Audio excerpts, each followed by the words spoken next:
This is the remains of the Brickdam Police Station, a complex which also housed the divisional headquarters for A Division. The entire complex was destroyed by fire on Saturday, with the exception of the barracks, which also houses the doctor's quarter, the impact base, which is made out of clay brick and was not destroyed by fire, and the prisoners' lockups, which is made out of concrete and was also not destroyed by fire. What we are witnessing here this morning is the removal of debris from the area, from the entire block, which started on Sunday. We're also seeing members of the Guyana Fire Service here and several detectives from the Criminal Investigations Department. We also just witnessed them escorting a prisoner from this area.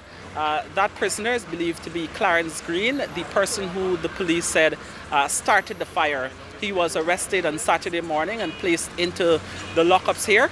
And the police said he tore a piece of the mattress. He was equipped with a lighter and he used a wire to pass that lit mattress through a hole in the lockups used for ventilation, dropping it onto a pile of paper in the main office building, and that would later catch a fire and destroyed millions of dollars we've seen going up in flames here.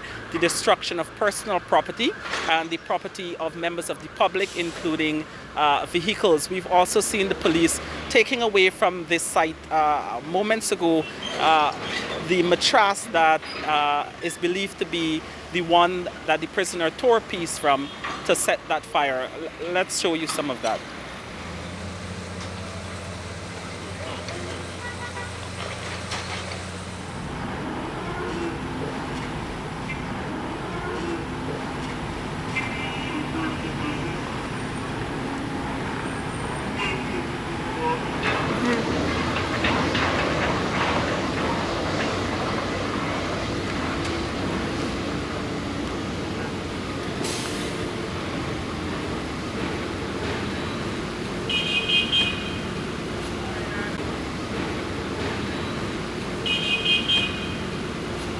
There was some objection to the police initial report stating that it was started by the prisoner, Clarence Greene, but the police has since clarified late last night that the fire was in fact started by Clarence Greene.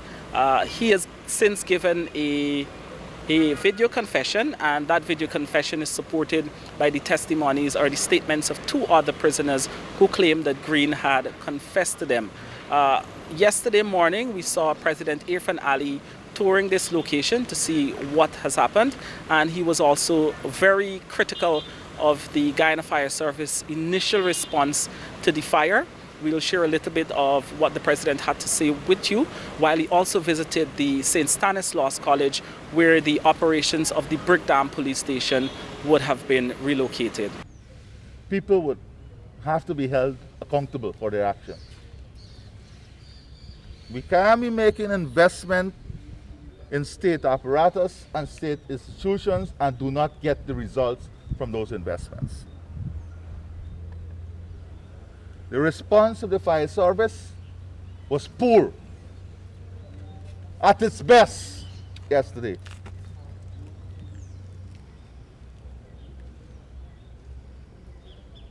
And as president,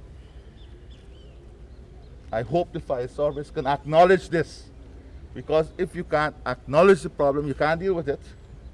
But there's nothing you can tell us at this time? No. Absolutely nothing. No. Almost 3 hours after this fire started and destroyed this entire compound. As soon as No update for us? I will give you guys the update as soon as I finish. We still in investigation the circumstances surrounding the fire. You briefed us on shorter periods at other fires. What's the hold up this time? No, I will let you know just now. On Saturday, we heard Police Commissioner Acting Nigel Hoppy informing the public that some 300 ranks are usually housed here on any given day, and they are currently displaced. Efforts have been made to relocate those ranks and the divisions affected to the St. Stanislaus compound. Among the divisions affected is the CID. We have the General Inquiries section. We have the offices that housed the divisional commander. We have the traffic headquarters along with the fraud unit and several other units affected here at the Brickdam Police Station.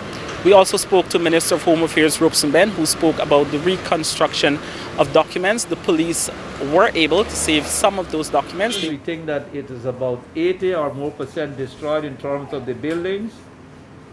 Assessments have to be made in respect to the losses of equipment.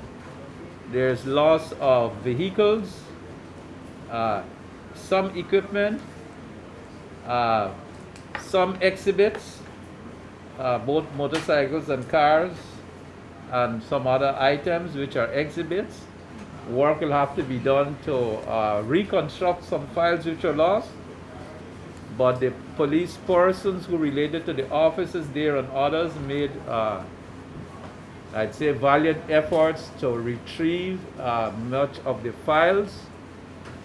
In the first instance, of course, to take the prisoners or the inmates who were held in lockups to safety.